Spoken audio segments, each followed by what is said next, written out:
अस्सलामु अलैकुम वरहमतुल्लाहि वबरकातुह। अल्हम्दुलिल्लाहि वहदा वस्सलातु वस्सलामु अला मन ला नबिय्य बादा। अम्मा बाद। समस्त प्रशंसा সেই মহান স্রষ্টা প্রতিপালক আল্লাহ পাক রব্বুল আলামিনের জন্য, যিনি অত্যন্ত ভালোবেসে মায়া করে মহব্বত করে এই পবিত্র দিনী মজলিসে আসার তৌফিক দান করেছেন। শুকরিয়া স্বরূপ সকলে বলি আলহামদুলিল্লাহ।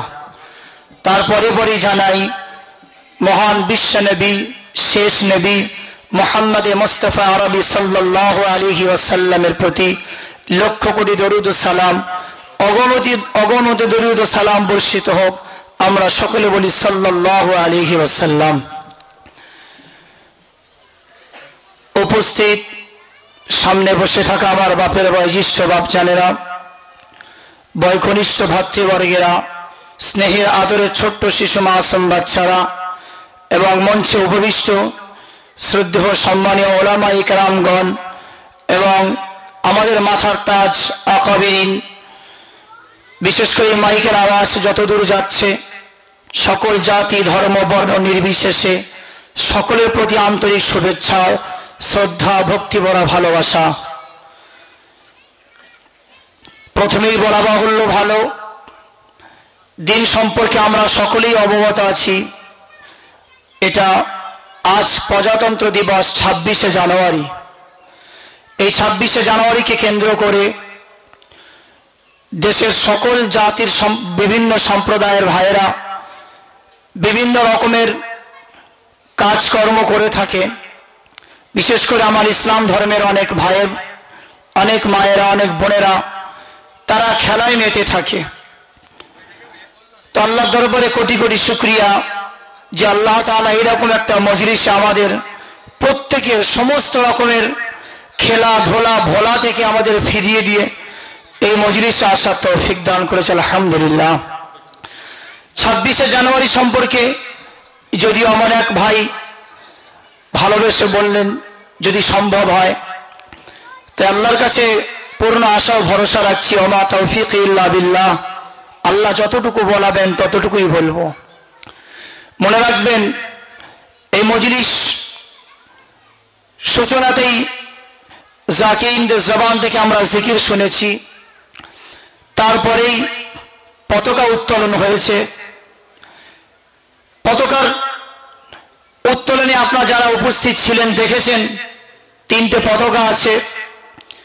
প্রথম যেটা জাতীয় পতাকা, আমাদের দেশের পতাকা, তার দুপাশে আছে পশ্চিমবঙ্গ ইসলামী শিক্ষা গবেষণা নিকেতনের পতাকা ও প্রীতি সংঘের ক্লাবের পতাকা। সর্বপ্রথম আমরা প্রাধান্য দিয়েছি জাতির যে পতাকা, সেই পতাকাটা সর্বপ্রথম উত্তোলন করা হয়েছে। কারণ মহান বিশ্বনবী দেশপ্রেম, দেশ মহাব্বত, দেশের সংবিধান আমাদের মানতে বাধ্য করেছেন এবং আদেশ করেছেন, তাই আমরা মানি। মনে রাখবেন, এই পতাকা উত্তোলন আমরা যে আজ সহজ সরলভাবে করছি, এটা একটা সময় তোলার ক্ষমতা অনেক ক্ষমতাশালী ব্যক্তি ছিল না, যাদের অনেক সমাজে প্রভাব ছিল, অনেক প্রভাবশালী ব্যক্তির, যাদের সবকিছু থাকার পরেও এই পতাকা উঁচু করে তুলে ধরার সাহসিকতা তাদের মধ্যে ছিল না। মানসিকতা কতটা দুর্বল কি সবল ছিল সেটা জানা নেই, তবে তাদের সাহসিকতা ছিল না। যাদের কারণে সাহস পেয়েছিল, যাদের কারণে আমরা পতাকা উত্তোলন করতে পেরেছি, পারছি, আগামী দিনে আশা করছি পারবো, তবে তাদের ভূমিকা আজ সমাজে তুলে ধরা হয় না। মনে রাখবেন, ইসলাম উদার, তার একটা আজকের বড় প্রমাণ। যখন পতাকা উত্তোলন হচ্ছিল, আমাদের মধ্যে কেউ একজন তিনি বলেছিলেন নেতাজি সুভাষচন্দ্র বসু জিন্দাবাদ। কিন্তু দুঃখের বিষয়, অন্য কোথাও যখন পতাকা উত্তোলন হয় শাহ ওলিউল্লাহ মুহাদ্দিস দেওলভীর নামটা তারা জবানে আনে না। ভাগ্যের পরিহাস, নেতাজি সুভাষচন্দ্র বসু ভাইপো তিনি বোম্বের খেলাফত হাউসে 35,000 মানুষের সামনে জলদ গম্ভীর ভাষায় বলেছিলেন, আমার কাকু নেতাজি সুভাষচন্দ্র বসু বলেছিলেন আমাকে, সুভাষ তুমি কি জানো যে আমি আজ এত বড় স্বাধীনতা সংগ্রামী কি করে হলাম। সেদিন তিনি বলেছিলেন, না কাকু আমি জানি না, আমি এত বড় স্বাধীনতা সংগ্রামী হয়েছি জমিয়ত উলামা হিন্দ সংগঠনের সান্নিধ্য থেকে, তাদের সংস্পর্শ থেকে, তবেই আমি আজ নেতাজি সুভাষচন্দ্র বসু এত বড় স্বাধীনতা সংগ্রামী হতে পেরেছি। কিন্তু দুঃখের বিষয় যে জমিয়ত উলামা হিন্দ এমন একটা সংগঠন, যে অরাজনৈতিক সংগঠন, প্রাচীন সংগঠন, যে সংগঠন মনে রাখবেন স্বাধীনতার সবচাইতে বড় ভূমিকা পালন করেছিল। এই সংগঠনের প্রাণ পুরুষ মাওলানা কাসেম নামাতি রহমাতুল্লাহ আলাইহি এবং শেখুল ইসলাম হোসেন আহমদ মাদানী রহমাতুল্লাহ আলাইহি, শেখুল হিন্দ হাজী ইমদাদুল্লাহ মাহাজির মক্কি রহমাতুল্লাহ আলাইহি, এ সকল মনীষীদের কথা অন্যান্যদের পতাকা উত্তোলনের সময় বলতে আমরা শুনি না। সত্যি কথা বলতে মনে রাখবেন, আজ কিছু অশুভ শক্তি, কিছু মানুষ, কিছু শ্রেণী, কিছু সম্প্রদায়ের মানুষ, তারা প্রকাশ্যে বলে থাকে এদেশের একমাত্র অধিকার আমাদের, মুসলমানদের কোনো অধিকার নেই।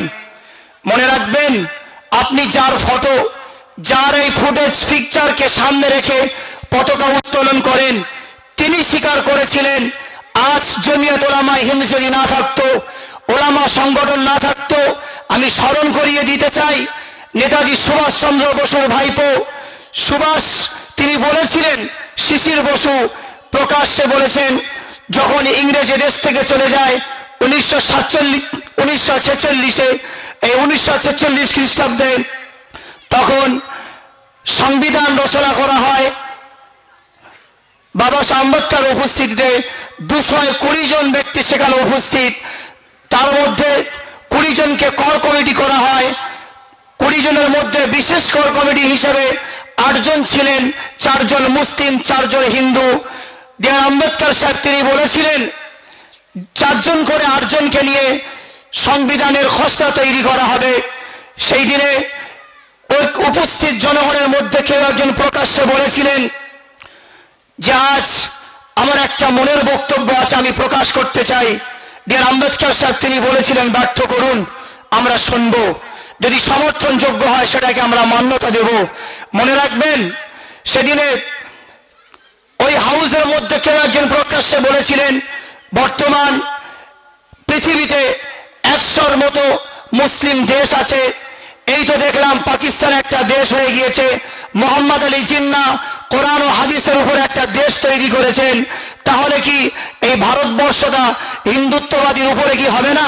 সেদিনে প্রকাশ্যে মনে রাখবেন হিফজুর রহমান এবং আরো অন্যান্য মনীষী, জাতি ধর্ম বর্ণ নির্বিশেষে, তাদের মধ্যে প্রত্যেকেই ওই হাউসে চিৎকার করে উঠে বলেছিলেন, মনে রাখবেন এই দেশ স্বাধীন করার পিছনে সকল জাতির অবদান আছে, জমিয়ত উলামা হিন্দের পূর্ণ অবদান, সবচাইতে বেশি ভূমিকা জমিয়ত উলামা হিন্দের।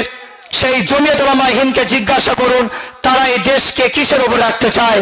সেদিন ডিয়ার আম্বেদকর সাহেব তিনি বলেছিলেন, মনে রাখবেন সংবিধান রচনা হবে সকল জাতির উপরে, সেটা নির্ভরশীল থাকবে, কোনো মুসলিম দেশ নয়, হিন্দু দেশ নয়। আজকের মাথায় রাখবেন, সেদিনে তারা বলেছিলেন ঠিক আছে আপনি আপনার সংবিধান পাশ করুন, আপনারা প্রকাশ্যে যেটা করতে চান করুন। সেদিনে বলেছিলেন आप लोग কনস্টিটিউশন বানাইয়ে हम लोग जा रहे हैं। সেদিনে হিফজুর রহমান সাহেব বলেছিলেন আপনারা সংবিধান তৈরি করুন, আমরা চলে যাচ্ছি। ডিয়ার আম্বেদকর বলেছিলেন ওনার বক্তব্য করতে দিন, বক্তব্য শুনি আমরা, শেষে আমরা দেখুন সংবিধান কার উপরে তৈরি হয়। মনে রাখবেন সেদিনে কোনো জাতির দিকে লক্ষ্য করে নয়, সেদিনে কোনো সম্প্রদায়ের দিকে লক্ষ্য করে নয়, সেদিনে কোনো শ্রেণীর দিকে লক্ষ্য করে নয়, সেদিনে কোনো মানুষ মনীষীর দিকে লক্ষ্য করে নয়, দেশের উপরে সংবিধান তৈরি করা হয়েছিল। আজ যে সকল ভাইয়েরা এই দেশটাকে হিন্দু রাষ্ট্র বানাতে চায়, অন্য কোনো ধর্মের উপরে ভিত্তি করে দেশকে বানাতে চায়, মনে রাখবেন আজকের তাদেরকে এই ভাষা, এই মঞ্চ থেকে এটাই তাদের বলতে চাই, বন্ধু তাহলে নেতাজি সুভাষচন্দ্র বসুর থেকে আপনি কি ধর্ম বেশি বুঝতে শিখেছেন? তাহলে কি এটাই বলতে চাই? তাহলে সেদিনে সকল মনীষী যে সকল মনীষী ছিল যাদেরকে আপনারা মাথায় করে রাখেন, তাদের থেকে কি আপনারা ধর্ম বেশি বুঝতে শিখেছেন? সেই দিনে কিন্তু এই ধর্মের ভিত্তি করে দেশটা দাঁড়ায়নি। মনে রাখবেন, আজ সকল জাতি ধর্ম বর্ণ নির্বিশেষে এই দেশকে স্বাধীন করেছে। তাই সংবিধান পুরো দেশের উপরে চলে, কোনো সম্প্রদায় কোনো জাতির উপরে চলে না। সম্মানীয় উপস্থিতি, মনে রাখবেন, জমিয়াত উলামা হিন্দের মাওলানা হিফজুর রহমান সাহেব তিনি মাথা বেঁধে বলেছিলেন যে আগামী একটা দিন আসবে যে দিনে জাতির ভিত্তি করে মানুষ কোন রাজনৈতিককে কেন্দ্র করে, কোন পথপন্থাকে কেন্দ্র করে দেশের উপরে, কোন সম্প্রদায়ের উপরে অত্যাচার, অবিচার, অন্যায় অত্যাচার নামাতে চাইবে। সেদিনে যদি কোনো মানুষ নিজের সুশিক্ষায় শিক্ষিতের উপরে অটুট থাকে, অটুট থাকার পরে সে তাহলে দেশের উপরে পূর্ণ স্বাধীনতার উপরে ভর বা ভরসা রাখবে। মনে রাখবেন, এই পশ্চিমবঙ্গ ইসলামী শিক্ষা গবেষণা নিকেতন সঠিক ইলম, সঠিক জ্ঞান, সঠিক জিনিসকে মানুষের সামনে তুলে ধরতে চায়। তাই হযরত কুদ্দুস সিররু তার ফুলবাগিচা কিতাব এবং তিনি বহু গ্রন্থের প্রণেতা, সে সকল কিতাব থেকে সকল জাতি ধর্ম বর্ণ নির্বিশেষে সকলকে সঠিক শিক্ষা, সঠিক জ্ঞান, দেশপ্রেম, দেশবাসীর প্রেম তিনি প্রত্যেকটা কম বেশি কিতাবের মধ্যে তুলে ধরেছেন। যদিও বলার মতো সেভাবে মানসিক প্রস্তুতি ছিলাম না, তাই আদেশ করেছেন তাই বলেছি। আপনাদের কাছে সব থেকে বড় আশার পাত্র, আপনারা আমাদের জন্য দোয়া করবেন। আমাদের মাদ্রাসার ছাত্র শামসুল আলম মডার্ন স্কিম মাদ্রাসার ছাত্ররা আলহামদুলিল্লাহ কিছুক্ষণ পূর্বে বলেছে, আপনারা শুনেছেন, আমাদের ছাত্রদের জন্য পশ্চিমবঙ্গ ইসলামী শিক্ষা ও গবেষণা নিকেতনের জন্য, বিশেষ করে আমাদের দেশ ও দেশবাসীর জন্য দোয়া করবেন। আমরা হাজার বছরের যে একটা সম্প্রীতি, ভালোবাসা, পরম্পরা, সম্পর্ক ছিল, এখনো আছে, যাতে আগামী দিনে থাকে, এই আশীর্বাদ দোয়া সকল জাতি ধর্ম বর্ণ নির্বিশেষে সকলেই সকলের জন্য করবে, এই আশা কামনা রেখে আমি আমার সংক্ষিপ্ত বক্তব্য এখানে ইতি করলাম। ভালো থাকবেন, সুস্থ থাকবেন। আমিন। ওয়া আখিরু দাওয়ানা আলহামদুলিল্লাহি রাব্বিল আলামিন। আসসালামু আলাইকুম ওয়া রাহমাতুল্লাহি ওয়া বারাকাতুহু।